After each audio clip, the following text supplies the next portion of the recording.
Hello, everyone. Welcome to the Student Experience Online Q&A with our current students here at University of London Institute in Paris. Welcome, everyone, as you're coming in. Welcome. We have a Q&A box or a chat box. Please do use those for questions. We will get to questions at the end.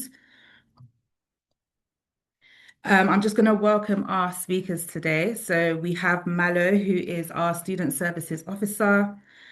We also have Georgia, who is our third year student in BA International Politics with French.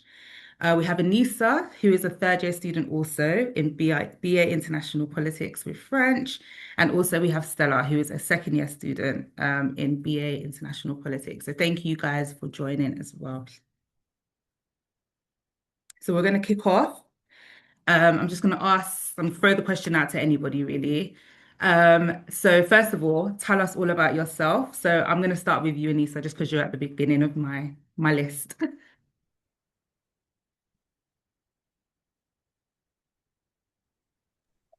Hello, can you hear me? Yes, we can hear you. Hi, my name's Anissa. I'm originally from Bristol. I'm, as you said, in my third year doing BA IP with French. And so I've been living in Paris for 2.5 years-ish. Yeah. Thank you. Stella, do you want to go next? Yeah, sure. So my name is Stella. As she said, I'm a second year doing the IP course. I'm Icelandic. And because I'm in second year, yeah, that means I've been here in Paris since September of 2024. Awesome. Thank you. Georgia, Yeah, over to you. I'm Georgia. I'm from Exeter, down south, and I'm in my third year too, doing politics and French. Awesome. Thank you, guys. Awesome. So, why did you guys decide to study at the Institute of Paris? We'll start with Stella.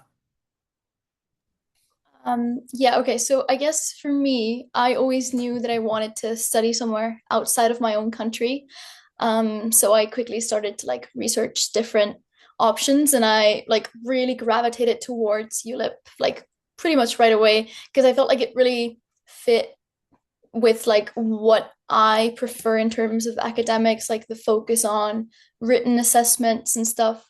And like of course its location, it's Paris. So it didn't take a while for me to decide that I wanted to at least apply. Thank you. Georgia, do you want to go next? Yeah, one of the things that really drew me to Paris was the coursework element.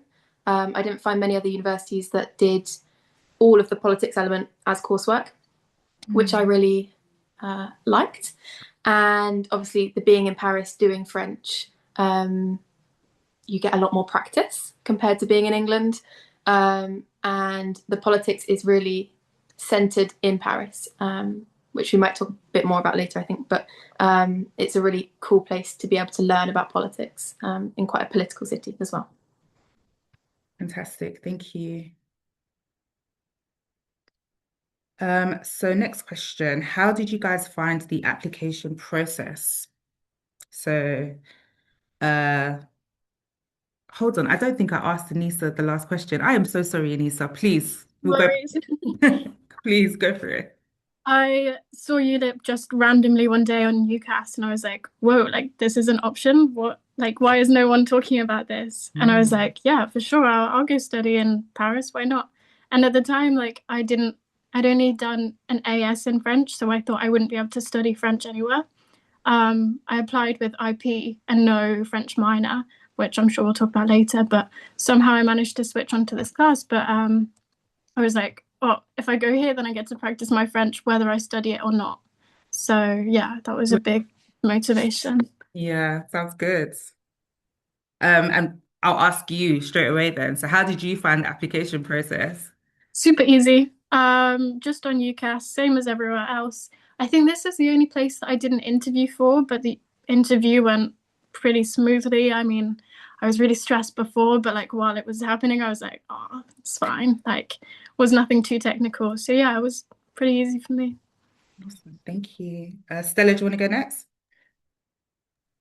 Yeah, I should say because like I'm not coming from the British system. So I did find it quite difficult just because I had to like translate a lot of documents and things, and I wasn't really familiar with any of the processes like UCAS and stuff. But luckily, I had a friend from the UK that helped me out with some of it. But then I kind of feel like it was made up to me by the fact that I didn't have to go through any of the visa application systems. So it kind of worked out. Yeah, that's an interesting perspective. Thank you. Georgia? Yeah, I would say like Anissa, it was a fairly simple process. The difficulty, I don't know whether you call it a difficulty, but the difference between applying to ULIP compared to other universities in the UK is that a lot of people do have to go through that visa process, which is more difficult compared to people who aren't doing it. So that's, I would say, the only difficult part of the process, because it's just a bit long and confusing sometimes. The French are a bit like that. So yeah. Fantastic. Thank you.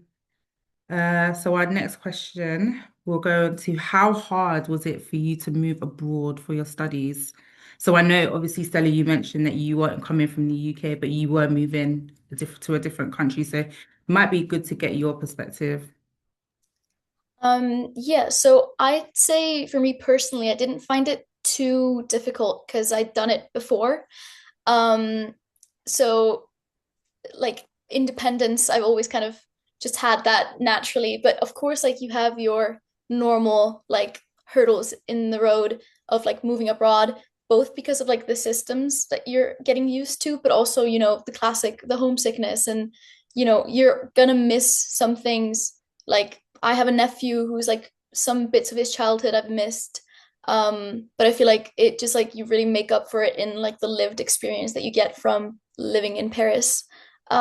So I didn't find it too difficult, but again, like being able to rely on your friends that are also going through the exact same thing of like moving abroad, because everyone is, not just me as an international student, that really like helped me. Thank you. That's really helpful. Georgia? Yeah, I think for me it was difficult in some aspects, but also I didn't have any other experience of university in a different way. And so it was kind of a new experience whether I went to France or whether I stayed in the UK. So some elements, you know, the social element of you're starting a uni, you don't really know who your friends are, those kind of things. I lived by myself in my first year. So those bits you just have to kind of get used to. There's ways around it.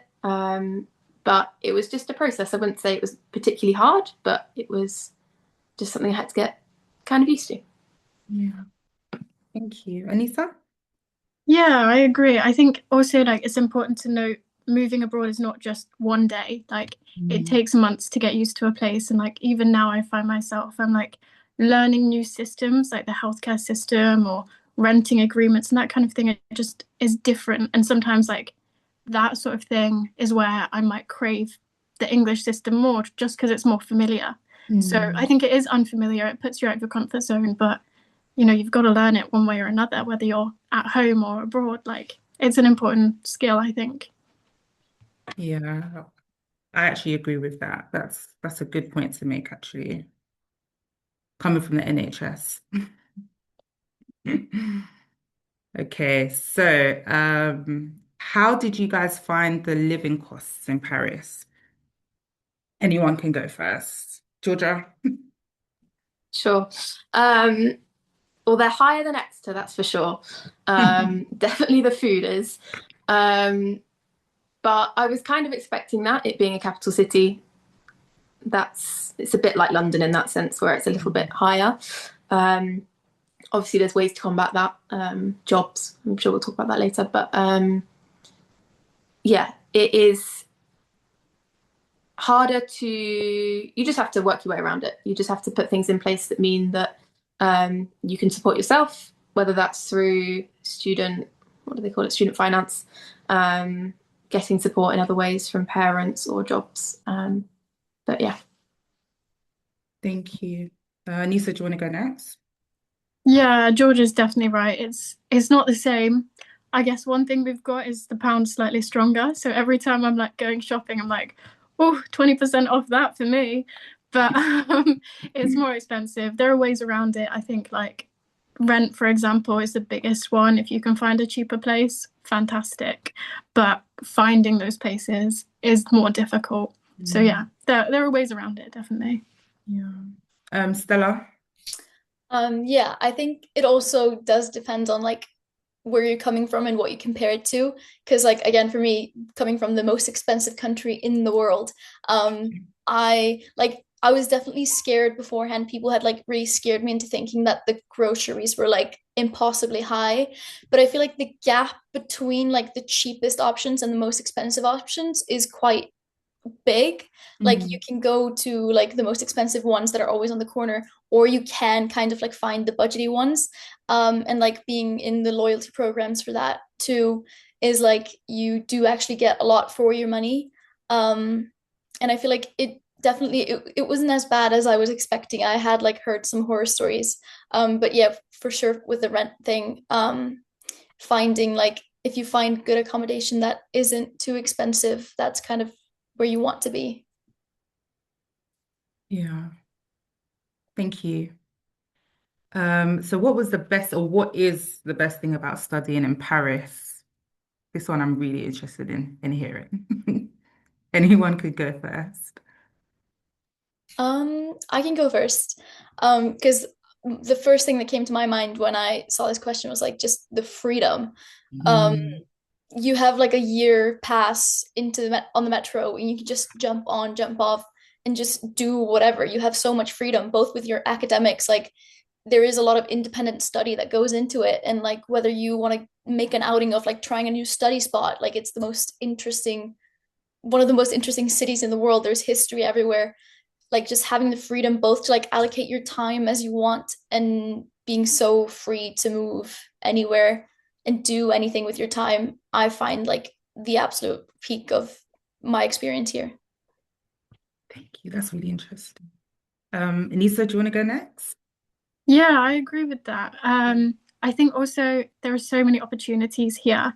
Like, Mm. I mean, it makes sense it's a big city, but it doesn't feel that big, and yet you still have all of the opportunities. Like, no matter what sport, what club, whatever, it's here. Like, you can come and get it, and I think that's really fun, and it's very nice to have all the options when you're young, and like when you're a student as well, you get loads of perks that I don't know. I feel like if you're going to move, now's the time. That's good. I agree. Georgia? Yeah, those are really good points. To Mm. add to them, I think specifically about studying there is that our degree is really tailored to the city. So a lot of what we do in politics in year two is like the sites of politics within Paris. So um, you kind of get a really good understanding of the city alongside studying politics. So that's one of my favorite things about studying here is that you're really like anchored in the city as well. That's really cool. Yeah. Okay, so do you work alongside your studies? Yes, definitely. Yeah. I think almost everyone does. I'd be surprised if someone were to be like, no, I'm completely fine.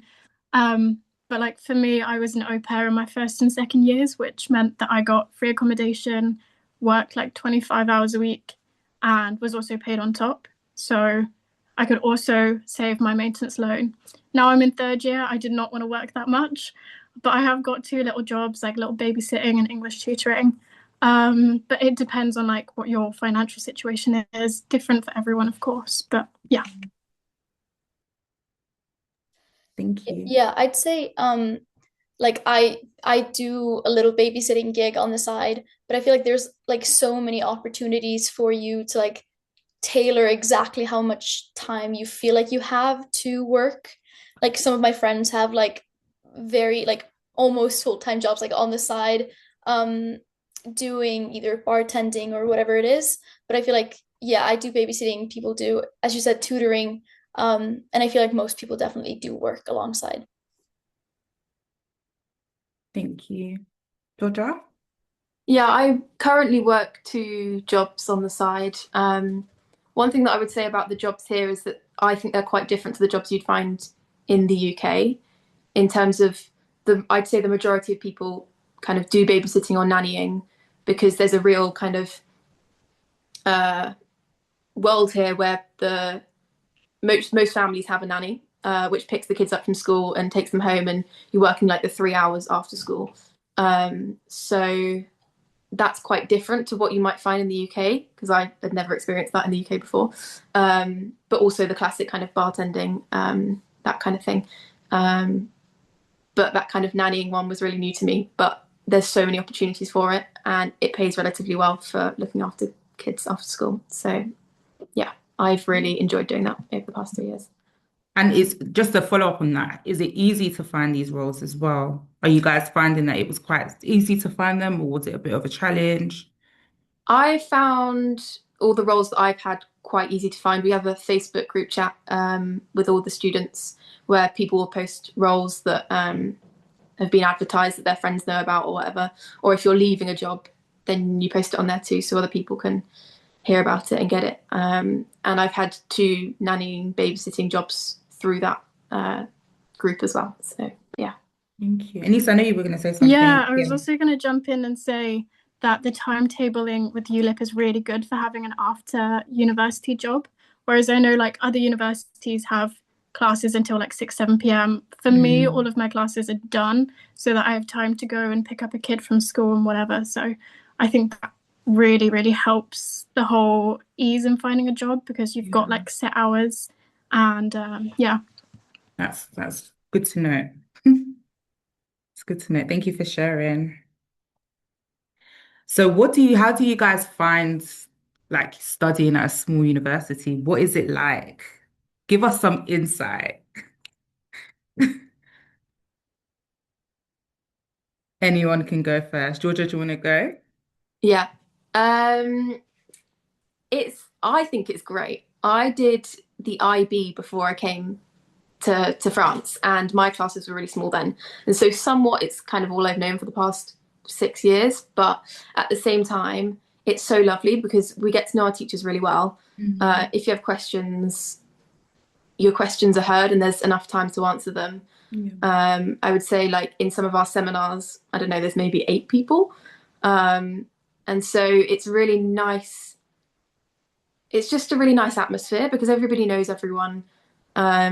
I mean, I'd say there's probably about 40 people in our year, maybe for politics, if that. So maybe more, I don't know. Less, okay. But it's just a really nice atmosphere, and everyone just knows everyone, and it's really nice, I would say. That's good. Anyone want to go next? Sure. I was going to say, for me, it's been a love-hate relationship. I think at the start, I think it's great because you're in a bubble and like everyone knows each other, everyone gets super close really quickly. I also feel like there are way more girls than boys, so maybe that's good for some and others, I don't know, but like you bond really quickly, it's really nice. And I think it's amazing to have teachers who are so involved, they know everyone personally. At the same time, sometimes I kind of crave the anonymity of a big university and just being able to kind of get on with my own thing without like someone watching me all the time. Or like sometimes it does feel like I'm still in sixth form where it was pretty small and everyone knew each other still. I don't know. I think personally now I absolutely love it and I definitely wouldn't change it. But at certain points I've been like, yeah, not the biggest fan. But what sparks that change? Because I'm actually interested. Because obviously now you said you love it, you wouldn't change it. How have we got to this point? I think you just get to know people. I think like maybe at some points it feels like people have turned into little cliques a little bit too much.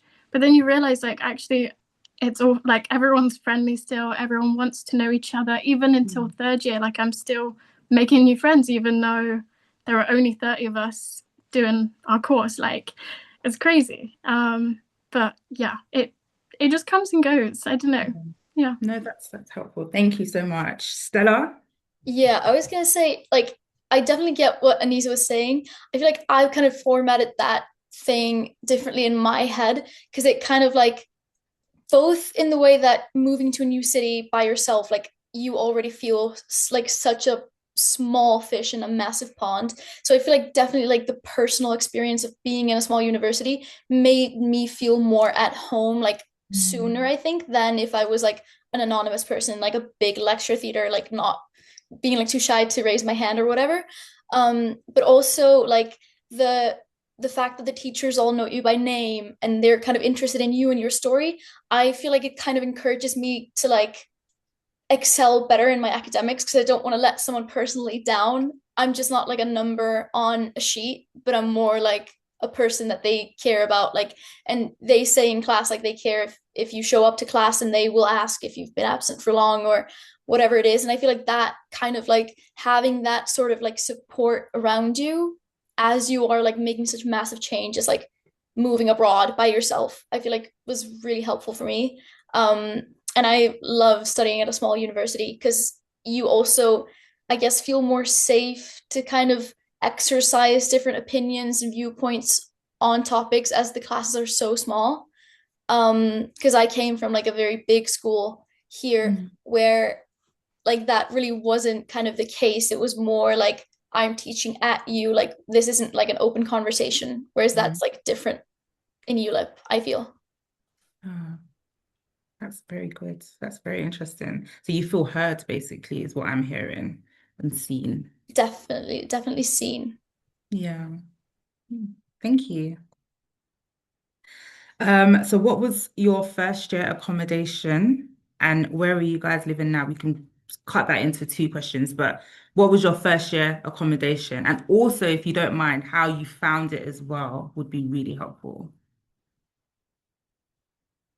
Georgia, do you want to go first? Yeah, so my first year I was at the Nexity accommodation, which the uni kind of helps link you with if you want to go through that route. And that was really good. I was down in the 12th arrondissement. It's a really nice area. And there were probably about 10 other people from my year living in the same building, which is really nice because sometimes we get the train in together or whatever. And then in my second year, I moved to a colocation outside in the northwest in Asnières. And I've really loved that. So I live with, it changes, but currently I think about 8 other people in a flat. And it's cheaper. And it's really lovely because my flatmates are mostly French. And so I get to speak French with them and learn a little bit more about the French culture that I don't see when I'm just me and my English friends. And I found that through one of my friends who was living in that accommodation in her first year. Okay. But yeah, it's a really great company. It's called Joivy, Joivy.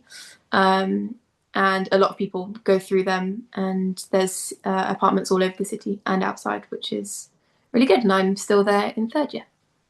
Awesome. The other Thank you. good thing to add for that accommodation Yeah. is that you don't have to have a guarantor, because a lot of the time it's really hard to get that when you're English and you need somebody who's French to get it, or a guarantor that's French, and they don't require that. And also you just pay monthly and there's no contract per se. So you just give a month's notice and then you can leave, which I found really helpful.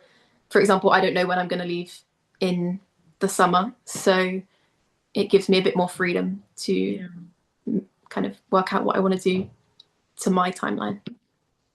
That's really good. Yeah, that's really good. Thank you for sharing. Stella, do you want to go next? Yeah, so I also stayed in for the first year the next day accommodation through the school, which I found like by far like the best thing for me because I think there were 8 of us from ULIP that stayed in the same building, and we really kind of made a community like us, and like I'm still friends with all the people that were in my building.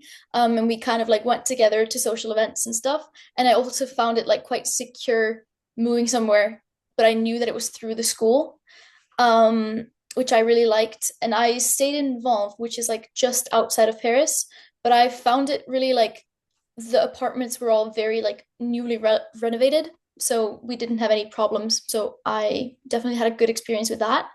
But now in my second year, I'm living just like I'm just renting a place with my friend that I met in the first year accommodation. And we talked to some people in third year that were graduating when the first school year was ending, and kind of asked around where they were living and if they liked their apartment. And we actually just got the email from their landlord, like one girl's landlord that I knew. Um, and so we just kind of got to take over their apartment as their lease was ending, which was really nice because she could also recommend us, like, and know if the area was good, if she recommended the landlord and stuff, instead of going in blind, which I found very helpful. That is very helpful. So who you know matters then, or the word of mouth. A little bit, but also like the third years, and I feel like everyone at ULIP, if you just cold message them, they're very like open to help you. I've Yeah. done that before, just like asked someone a question and they're very willing to help. That's really helpful. Yeah. Anissa? Yeah, 100% with sharing contacts. I mean, everyone knows the struggle of finding an apartment, so everyone's so willing to like help you find a new one. So 100% talk to people at ULIP and they will help you. Um, Equally, that being said, I've had a bit of a train wreck in terms of accommodation. So my first and second year, as I said, I was an au pair, so that was really nice because I was living with a family. I was Yeah. outside of Paris, so it took me like an hour to get in, which was the only downside. If I were to go back, I would pick a family that lived in Paris, or I would stay in student accommodation, just because it's nice to have like a home where you know people. But yeah, I guess it's personal preference because I also had to work, so being an au pair worked for me.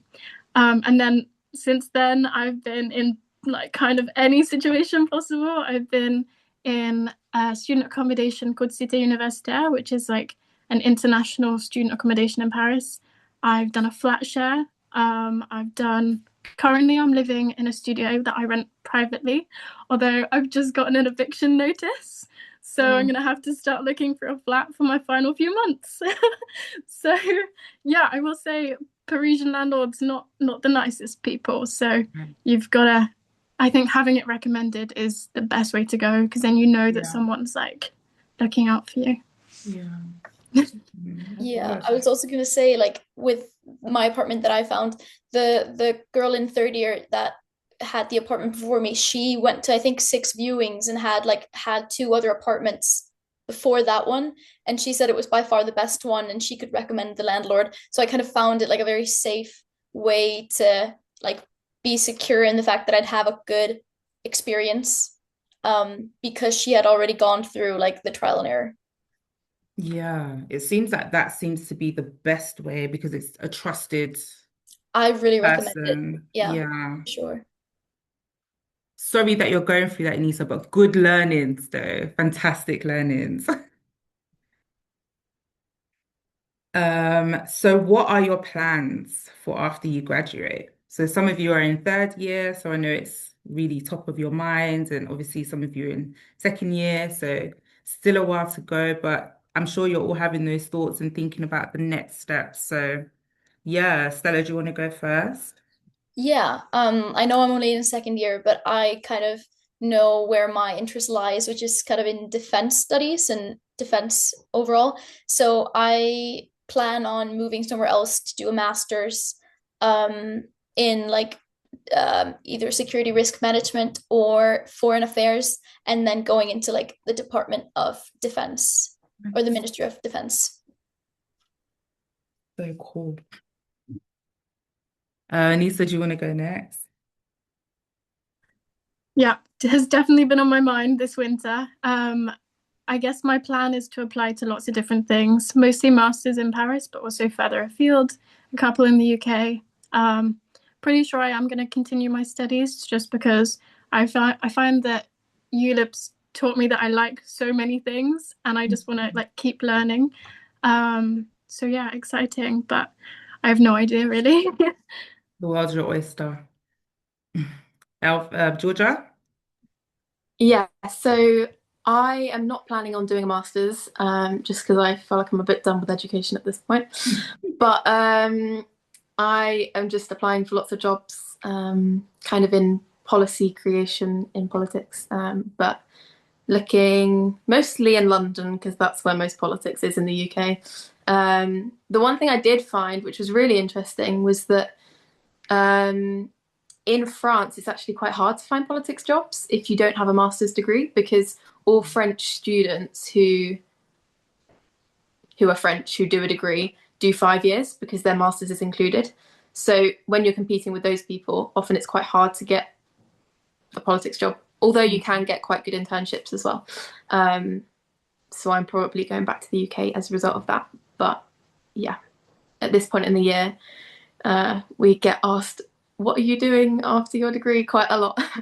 But yeah, no, it's we'll see. I have no idea, to be honest, but we'll see where I end up. It seems like everyone's thinking about it, so that's the first step, and that's the best part, right? So yeah, you'll figure it out.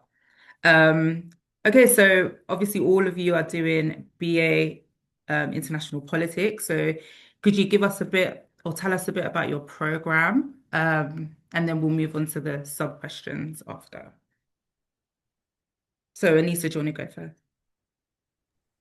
Yeah, so in the IP major, you've got like 4 core modules. You have like a learning lab, which is 3 hours a week, and you kind of do a different study each week. You have like doing international politics, which is very much like lecture seminar format. Then you have doing international politics, which is kind of similar but more theoretical.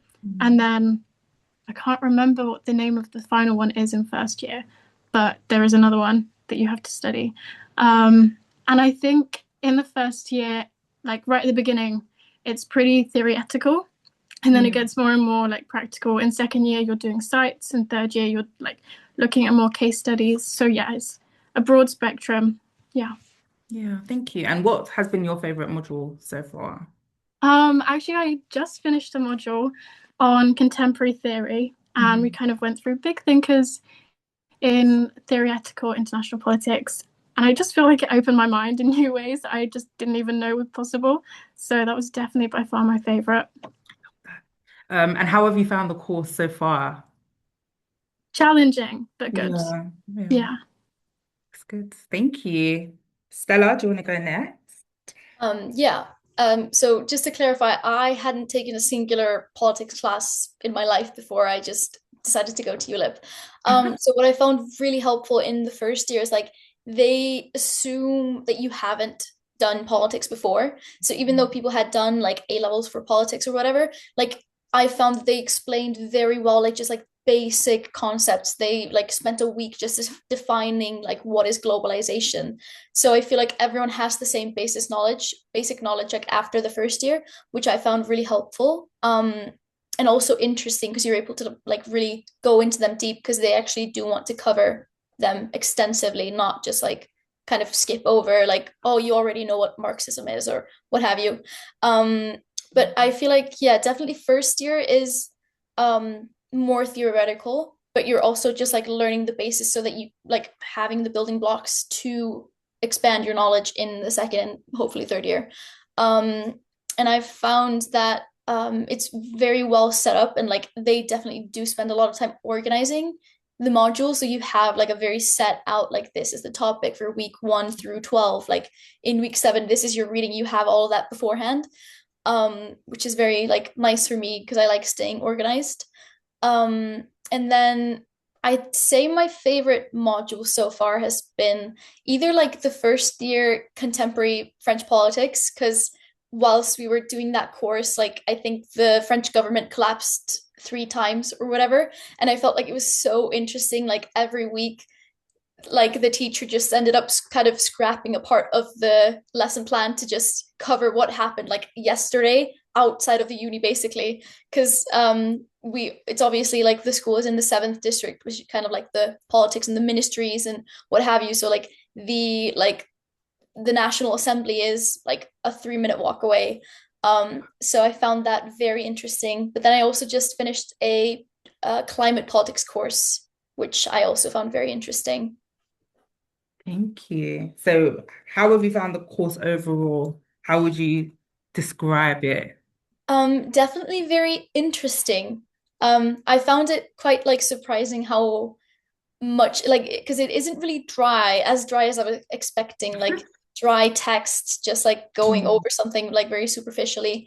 So I found it definitely just like very interesting, challenging for sure, but like you also learn how to study, I feel, in first year where Yeah. things don't matter as much. So then you are able to utilize like what you've learned and apply them later on. Thank you. Thank you. Georgia? Yeah, I've really liked the progression between the years. I think that the first year kind of is a really good building block for then what you learn in second year and third year. I was looking back the other day of an essay that I'd written and kind of go seeing the building blocks beneath it of what we've done in the previous years, which has been really cool. And like you don't know how much progress you've actually made until you kind of look back at all the modules you've done and realize, oh, I came from really not understanding this at all to writing whatever 3,000 word essays on it, which has been really interesting. I've really loved the program in general. I think it gives a really good overview of politics internationally. It doesn't focus too much on one thing or not enough on another part. I think you also have a lot of freedom within the course to be able to choose what you want, especially in second and third year. You can kind of choose the topic that you want to talk about. You get given like a framework and you can choose a case study that you explore that through basically. And so you can really like modify it to how you want it to be. I've written some really interesting essays that I've just found just super interesting because I could do what I wanted to do within the framework of the course.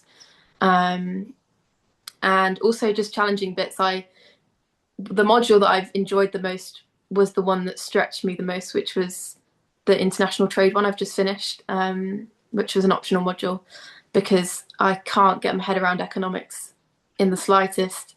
And it was just really interesting learning about things that weren't my forte at all. So yeah, it's been good and hard and everything in between. Yeah. Thank you. One thing that I would like to add about the modules that Anissa, Stella, and Georgia mentioned is that in second and third year, you'll get to sort of select elective modules. So depending on which course you're doing, you can select up to 6, I think. But then for international politics, it's like way less than 6, for example. But you'll get to sort of customize your degree depending on your interest. So that's a way to sort of explore like what's outside of like strictly politics, like for example, like fiction or something like that. Yeah, that's really cool. I did have a question. So, in terms of how do you create that framework in terms of what your interests are? Do you go in knowing already what you're gonna be interested in, or is it kind of like on the journey of like learning and then seeing like current news and things like that? Like, how do you guys decide? I think, do you want to go first or? No, you go for it. Okay, I was gonna say because how I've kind of just done it since first year is like whenever the teachers like in the lectures, I just have a document that just says like interesting or something, and I Yeah. just like every time they mention a topic and I feel myself wanting to like research it by myself, I jot it down so that when it comes to essays, I can draw from that list of interesting topics that I found before and kind of just like apply them to like whatever question is for like an essay or what have you. But also I'd say like I've done it multiple times, like gone to the teacher because they usually offer you to like suggest an alternative essay question. So like if you're doing a course, like I did climate politics and they suggested like 5 different topics, I think. And I had this idea in the back of my head for the longest time about like an essay that I was really interested to write. So I just went to the teacher and asked if that would like be okay. And they said that it was no problem to just kind of make my own. Yeah. Anissa, do you want to go? I've completely forgotten what the question was. So it was just more how you picked like your specialties Oh in yeah. terms of what Yeah. what you choose to write on. Yeah. Yeah, no, I mean, when I started ULIP, I knew nothing about politics. I thought it was going to be kind of boring. But I definitely became interested the more I learned. And like, I think teachers are so good at ULIP of like bringing more things out of you and pushing you to research and do things that you wouldn't have thought to. And eventually, like, I did the exact same thing with, like, I had a notebook and I wrote the things that I liked, which is also great advice for when you're coming up to doing your dissertation, because then you have a long list of things you love. So yeah, I think you just find out that there's so many things that are super interesting and you can learn more about. Thank you. Georgia, do you have anything to add? Yeah, I think also the structure of how the classes are done, the content of them, exposes you to a lot of different things. And naturally, some weeks the content of it will stick out to you more. And so typically, when you're given an essay and you're given options of the case studies you can do it on, there's kind of options from all of those different weeks. So you can kind of pick and choose from what you have enjoyed, what you've just been interested in, because it definitely makes writing them easier if you're not bored out of your mind about the topic. So yeah. Good to know. Thank you, guys. So what support services are available to students? I know, Mala, you can probably answer that as well. And have any of you used them? So that depends on like what is your need, for example, but we do have a partnership with the ICS, which is the International Counseling Service. So if you're having, for example, anxiety or any other issues that you would like to speak to a therapist, this is something that you can do with us in a way, because we have the partnership with them and some sessions are paid by ULIP. So that's like one like mental health support.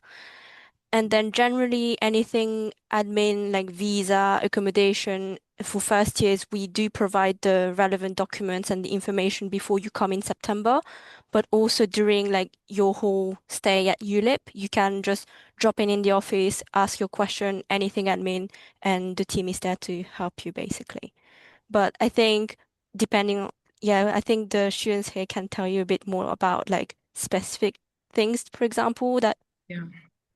you Yes, please. you used with us that, we're not specifically aware of. Like, My list is endless. I think I've come to that office so many times, and literally anything that I've ever needed, you guys have been so good at just helping, like straight away. Like when I found out I was going to be evicted, I went straight to Claire. She sat me down, like we talked through it, oh, hello, what's going on? What else? Like visas from the beginning, it was fantastic. Like ICS as well. Literally, I am like, what am I going to do when I graduate? Like, it's actually the most incredible thing. It's one of the best things about this university. They really, really look out for you. And I think it's the benefit of also having a small university as well. yeah, so we basically have that sort of open door policy. You don't necessarily need to book an appointment with us to talk. So any time when you're on campus, just drop in the office and we're here to help you out, basically. Thank you. Awesome. Stella? Yeah, I genuinely feel like every time I walk up to that student services desk that I fear every time they're gonna just get sick of me because I'm there all the time. But they genuinely help you, like, and it isn't, oh, I'm having like trouble with this specific academic issue. It can be anything about living in Paris. And if you need help with anything that isn't related to anything, like just opening a bank account or whatever it is, they know how to do it and they can help you. And I also am dyslexic, so I've gone through that system as well, which I didn't find too difficult. And that has granted me like some like added help on like maybe assignments or if we've had like in class written assessments. But also the personal tutors, because you're assigned a personal tutor in your first year and you meet with them, I think once or twice a semester. I've really like used that service just to kind of both just keep up to date on everything related to the uni, but also having someone to turn to for things outside of your academics as well.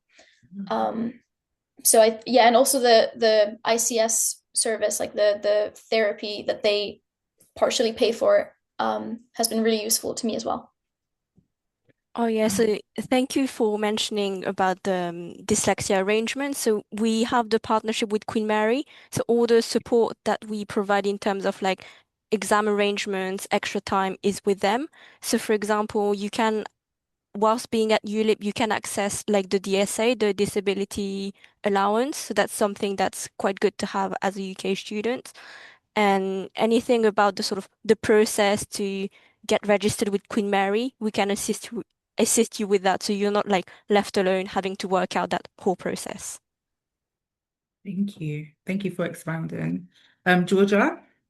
Yeah, I've also gone through that kind of DDS route, but because I have ADHD, and for my French exams that I sit as an exam, and that's been really helpful. And I was able to have like a proper meeting with the people from Queen Mary to explore like what would be useful for me, what isn't useful, and then that also, whenever you write an essay, they have like a cover note that you put on the front of your essay that means although your essay is anonymous, they're aware of whatever disability you have, and they can take that into consideration as they're marking it, which has been really useful. And then the other thing that I've also found, especially in my first year, my French was fine, but it wasn't great when I had to speak on the phone to people or things like that. And the amount of times I've sat down with Claire and she's called people for me and spoken to them in French, it's more than I can count. And so that's been really useful, especially for people who don't speak French or are a bit nervous speaking on the phone, because the French speak really fast as well. So that's been really useful for me. Thank you.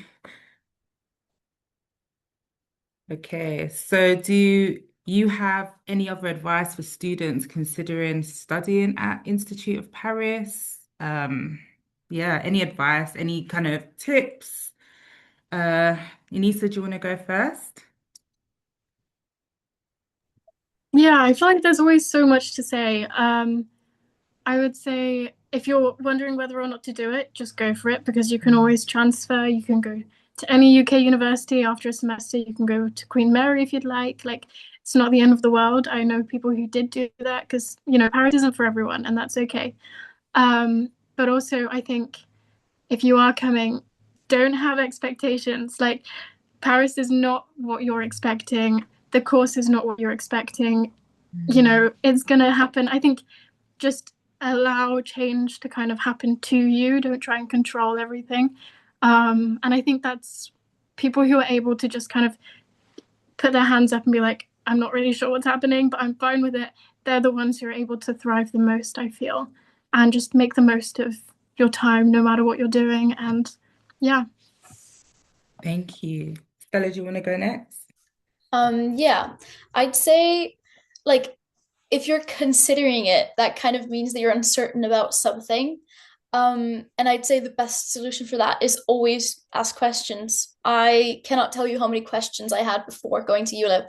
And like emailing or DMing just anyone or the school or the student union or like specific representatives, just anything, asking questions because people are so helpful. Um, just like wanting to explain something further, because also things that people like the teachers or the staff think that is like very clear because they understand it might be very confusing to you. So just like having clarification on different things, like I feel would really help a lot of people like be reassured. But also like I'd really sit with yourself and ask, like, you're going to university anyway, is moving abroad where you're gonna be like a bit more independent, like you're not gonna be in like the ULIP specific student accom. Um, like, do you think that you could handle like the adaptability of again a new language, a new currency, new everything? And if you're unsure, then definitely try, because I feel like most people, like we talked about it, me and my friends in first year, like adapting to this new system, it's tough, but it's really also like interesting, and can be fun at times, and like discovering new things. If you're curious, like this is the perfect opportunity. Fantastic. Thank you. Georgia? Yeah, I think I would just say be bold in what you do. If you choose to come, like make the most of it.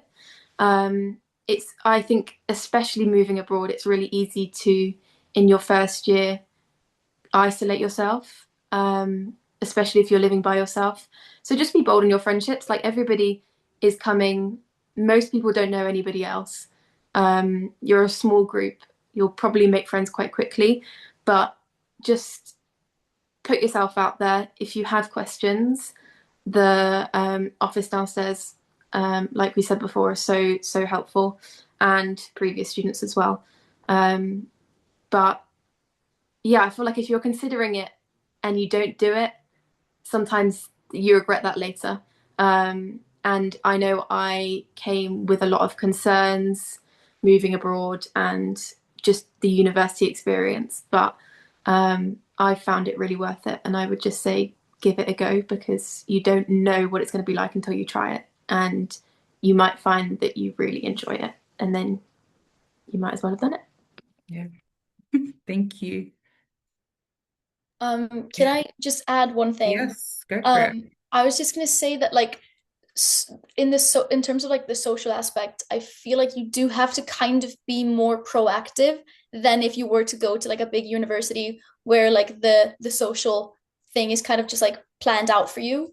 Like in the freshers week, like definitely like talk to as many people as you can, and especially like again, like Georgia said, it's easy to definitely get isolated kind of just like by accident, by like letting time pass if you live by yourself, like in private accommodation. Like I know some people from my course that did that and kind of regretted not going for like the ULIP like allocated accommodation because they kind of felt isolated by that. So I think definitely like trying to be more proactive. It isn't just like gonna come as naturally in such a big city, in such a small university, as it would maybe in like a small university town, I'd say. Yeah, that's good advice. And also to jump in there, Mm. I feel like in terms of friendships, it's really nice that obviously ULIP's really close together and everyone's knowing each other. I feel like for me, it was really important to have friends beyond ULIP who spoke French, who I could do things that were not always academic with, you know, who knew the area maybe better than me. I feel like that was a really good way of like coming out of my shell and like figuring out who I was and what I want to do with my time instead of like restricting myself just to the bubble of ULIP. Sometimes it's important to go further afield. Yeah, I agree. Thank you guys. Thank you all for your time. We've got some questions, so I'm just going to read out some of these questions. And those of you who are online watching, please feel free to send in your questions in the Q&A box and we'll get to them as well. So the first question we have, I think Malo, this is more for you. Do we have any internships? So for internships, so in France, like companies advertise their own internships. So ULIP students are welcome to apply to any of them and do interviews with them. And then on our side, we would write internship agreement, which is called a convention stage, which is an agreement between us ULIP and the company that you'll be interning. So it's an agreement that sets out like what are the sort of rules and whether it would impact attendance and that sort of thing. So so that's the admin side. And then whenever a student says, I've got an internship offer, like what do I have to do? Then it's the sort of agreement that we send them and they have to complete it and sign it back. Does that make sense? Yeah. Have Yeah. any of you, like Anissa, Stella, and Georgia, have you applied for internships or is this not something that you were really considering? Mm. I realized that in France you don't get paid if you do less than 8 weeks of internshipping, and I was like, oh, I'd rather get paid. And also when you are paid, it's normally like half wage pay, so you don't get paid very well. Mm. One thing that I would say is I know someone who did a Queen Mary internship, because we still get the same Queen Mary information, and so you can just do Oh, I think we've lost Anissa. Okay, so does another anyone else want to internship. go? I Oh, think I there we wish. go. Anissa, you're Yeah. back. Oh, did I go? You were a bit delayed, but that's fine. You're back. All good. All good. I'm back. Yeah. But yeah. Oh yeah, just to sort of clarify that point, even if the internship agreement is in French, like the template that we have, it doesn't restrict you from like looking for an internship in the UK or any other country, as long as, you tell us that you have an internship, and if it's during term time, it doesn't negatively impact your academic study, basically. But yeah, you're not restricted to having to do an internship in France, basically. That's good to know. That's good to know. I also know some people who've done internships over the summer. So they stayed in France over the summer and then it's not been done alongside their studies, but just over the summer, which they've really enjoyed. So that's another option. Fantastic. Thank you, guys. So next question, we've got a few questions on this. I'm just going to lump them together. But what time of the year did you guys start applying for your visas? So from the admin side, when you apply through UCAS, you're coming next September, we start sending visa information around like May, end of May, beginning of June. So the earliest you can start applying is like 3 months before the start of the course. So that's Right. the theoretical part, but then every student is different. So I think you girls can tell us more about the process that you personally had. Yes, please. Personally, I remember getting my au pair job, I think in April. So by then I already had like proof of my accommodation and work and stuff, like how much I'd get paid. But I think it's important to like collect all the documents you will need before even starting to apply, because that is one irritating application process, if not. Thank you. Does anyone have anything else to add, or if we're good, we can move on? Just thinking about the time. Luckily, I am from an EU country or an equivalent, so I didn't have to go through any visa processes. Fantastic. Thank you. We have a lot of questions about clubs and societies. So, like, are there any clubs or societies and, how you guys have made friends? Is there anything that you guys want to add? Are there any clubs and societies actually available to you guys? Yes, so oh sorry. The SU organises all of our societies. It doesn't quite work in the same way that it does at a larger English university because obviously there's a lot less students, and so it's run more by the students. And each year you can kind of create a new one, but it's very much up to you to take the initiative to create it, to carry on like feeding it almost. And so it's slightly harder work, I would say, than another one, but it gives you a lot of creativity to kind of go. I mean, we've had a biscuit society before, and some crazy ones that you just decide you want to start, and then yeah, you can keep them going, and other students can take it on, and it's a really good way to meet people between the years as well. Because if you don't have classes with them, sometimes it's hard to meet people, but that gives you the opportunity to meet various different people from different years at ULIP and make friendships that way, which is also really useful for housing, to get to know people that way, to get flats. So it all kind of ties in together. Yeah, and also on that note, your first week at ULIP, there's a freshers week. There's like a freshers fair where all of the clubs and societies like present themselves and you can like sign up to things. I will say like lots of the clubs are not very like prevalent. There's not like a strong rooting in anyone. And you will meet everyone pretty much by the time you finish the semester. So I wouldn't worry too much about like making friends through them. It's more if you've got a common interest like climbing or something, then you can go together. But yeah, there are no on-site facilities as well for sports. So it's nice to have a little group chat or something with ULIP people for that. Yeah, I can say like I am a part of the student union.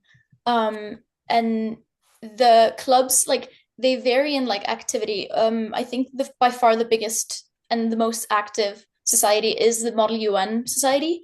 They meet every week and they do a lot of fun events. But then also like they were saying, like you have the freedom to create your own like whatever it is. Like you can, if you're interested again in climbing, like the climbing society has been pretty active between the years, like throughout the years. And you can make your own and you get like you can apply for funding from the student union if you like want to do anything that's paid. But again, like we've had like Metro Enthusiast Society. So like you can just it gives you definitely a lot of creativity. But again, they haven't been as active as like I think it was before COVID, because COVID kind of paralyzed that whole system. But we are definitely working on like getting that whole thing back into like um running smoothly, and incentivizing clubs to have like regular events and stuff. Thank you. I think we have a question. We have room for one more question before we have to go. Um, but to you, Mallow, does the uni offer any scholarships? Is that a possibility? So for UK students, so whether you're a UK national or based in the UK generally, so you can apply for student finance. So you can use student finance the same way as any other UK university. So you can use the tuition fee loan and the maintenance loan the same way as in any other UK university. But if you are from Wales or you depend from student finance Wales, that won't be possible, unfortunately. But if it's England, that's fine. And in terms of scholarship, under some conditions, so when you do the student finance application and tick a specific box, I can't remember exactly which one, but then you will be added to the QM bursary, which would give you some amount to help you with the sort of cost of studying. So that's something to sort of, that's like one form of scholarship, but that's for students who can get student finance, if that makes sense. Unfortunately, for international students, so non-UK, generally there is nothing that we can offer, but then you're welcome to look for any source of funding from your own country. There might be opportunities for them to support your studies abroad. So that's something to explore. Yeah. And I guess if they have any questions around that, they can always Yeah, so contact the if you have uni. a very specific question, just email and it will be easier for us to start the conversation from there. Thank you. Awesome. So on that note, thank you all to our students for showing up today and giving us some great insight. Thank you guys for also attending. I know we've gone a little bit over, but just a heads up that there are some questions that we didn't get to, and what we will do is actually put them in the post-event comms and actually put an answer to them for you. So we will get to your question. So thank you all for attending. This will also be available on YouTube, and we will send it out in the comms as well. So thank you guys for your time today, and thank you guys for attending. Have a good evening, all.